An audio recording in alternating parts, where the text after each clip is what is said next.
What's going on, y'all? So today we're going to be working on our shoulder mobility with a foam roller. This is all you're going to need today, and we're going to spend some time on each shoulder just to restore the posture. If you're feeling any tension within those shoulders, this is going to be the one for you. Take your time. Let's get to the mats. All right, so how you want to start off this first release, it's exactly for the front of the shoulder. This is facing horizontally towards you. You place the hand in between the knees, and the shoulder sits right on top of that roller. What you're going to want to do is use your hips and legs to go up and down, but let's not do that today. Place your hand, anchor it into the ground, add weight to the shoulder, start shrugging the shoulder back and forth so you have way more stability here. A couple tips I want you to think about while we release today. Huge inhales through the nose, huge exhales through the mouth. And then if you can find any spot that really stands out, I want you to stay there. Take that deep inhale, exhale, and allow that shoulder to just sink into the roller. Now you can see these little micro movements that I'm adding in here. With my anchored hand, I'm pressing back and forth so that I could rotate side to side, just to get a different release out of that shoulder. Work from top to bottom, about a minute or two each side. And then just shake the shoulder out before you move on to the next side. So we'll do this one all together again. You have the hand anchored down, other hand that you're releasing in between the knees. And remember, we are shrugging the shoulder, almost dragging the fingernails on that bottom arm.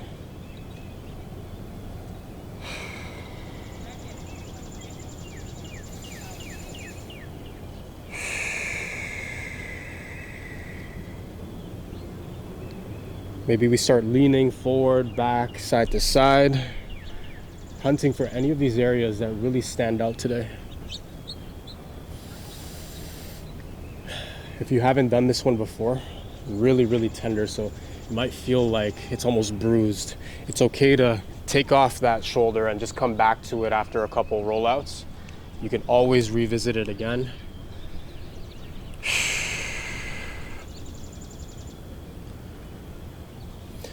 And then moving on to our next one, we're gonna get into the back area. This stays horizontal. We go straight up onto that mid back. Knees are staying bent. Give yourself a nice big hug, round out the spine. You can tuck the chin. Lift the hips up for extra weight. We go back and forth, scanning right in the middle for now. After a couple scans in the middle, you're gonna start biasing the left and the right side. So you can see I'm just turning my torso to the left and to the right. I'm not turning my entire hip. I want stability here.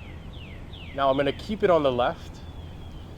Using my feet anchored into the ground, I'm going to fire up my hamstrings back and forth. Going to the mid back, all the way to the top of my shoulder here. Now you've got to explore. Can you move to that left side a little bit more? There are areas here that you may not have gotten. If that neck is kind of tiring out here, you can always take the arm back here and hold that neck up.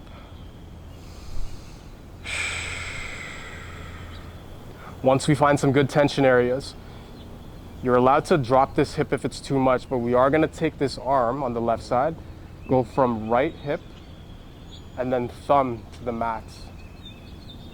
And we floss this back and forth a few times. So remember, we're still on that tension area that we found that really stuck out. And we're gonna get about 4 or 5 reps here just to clear out this one space. Huge inhale, huge exhale. And then we transition over to the right side. So again, giving yourself that big hug. Allow yourself to rest that head into the hand if needed. And both sides are gonna feel different. You gotta explore different angles.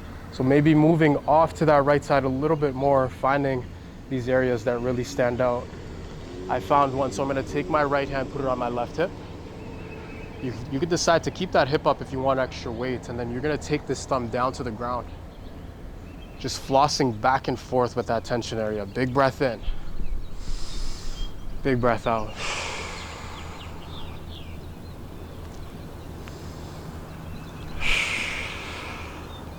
And what you're looking for is just a change in the tissues. Like if that release is starting to lighten up on that tension is starting to let go. That's exactly what we're looking for today. And then moving on to our last release here. We love this one just because it's such an underrated one. We start off on the rib cage like this. So rib cage, this arm is completely relaxed on the floor. We take that top shoulder, we move it forward so that the pec or the chest area starts to get that release onto that foam roller.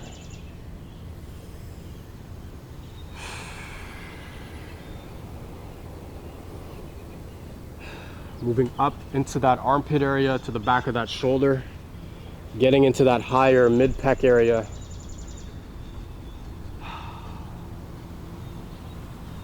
Making sure that I can wiggle my fingers on this hand just to stay accountable with how relaxed it is. Sometimes I'll just knock on the wood here or knock on the mat just to make sure. Whew. And then we'll switch sides. So stay with me here. We'll move on to the opposite side here. Again, staying on the rib cage area to start. Ideally, we can rest our head down or keep that neck relaxed here, keeping this arm relaxed. Just start moving forward and back into the rib cage area, back of the shoulder, and especially that pec or chest area. Another reminder to take that deep breath, inhale, huge exhale through the mouth. Maybe even leaving on one spot that really stands out. Knocking on the mat just to make sure that that arm is relaxed. Turning that hand.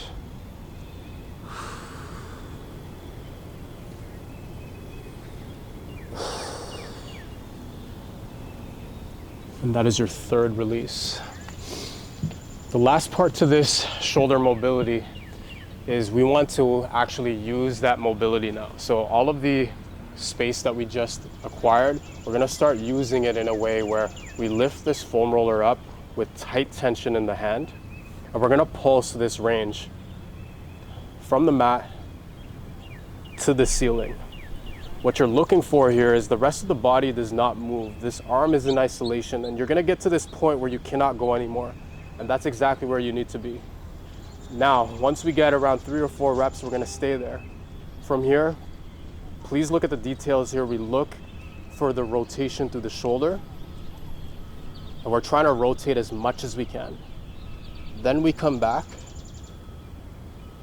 to that high point we originally came from. And we're gonna get 3 reps here, rotating in, rotating back. Once you get to that 3rd rep, you're gonna keep that palm facing up. And then from here, we pulse with the straight arm, knuckles to hip, and then all the way out to the side until you can't go anymore. Now notice my body is not moving, only my arm is moving. We're gonna go for 1 more rep. And then we're gonna keep the knuckles on the hip. From here, we pulse up. And this feels like work. This does not feel relaxing at all, but again, we're using some of the mobility we just built. And then we work our way back around. Oh.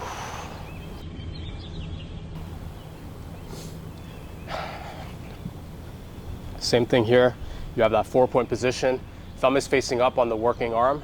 Keep the arm completely locked out. We go for 3 reps up and down. 2. Finding that range that you cannot go anymore with that thumb. That thumb stays up here. Now we rotate from here as much as we can.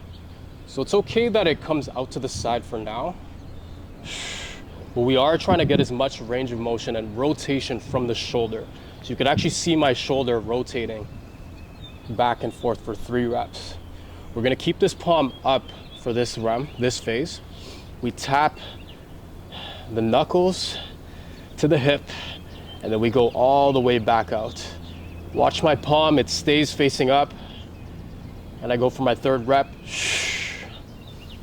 Ooh, shoulders are getting some work. We go all the way up from here with a straight arm, locked out arm for 3. And that last one, bring it all the way back through the rotation. And then you find those shoulders again. Again, they're gonna be pumped up. It's gonna feel like they were worked, but the idea is that we just released our shoulders to gain more mobility, fix that posture a little bit more, and actually find some of these muscles that we tend to neglect. Shake these out. And all of these muscles really matter for anything shoulder related, whether you're pressing, you're pushing, you're throwing, you're catching. These will all help. So please take your time to take a few minutes for these shoulders on each side, and I'll see you next time.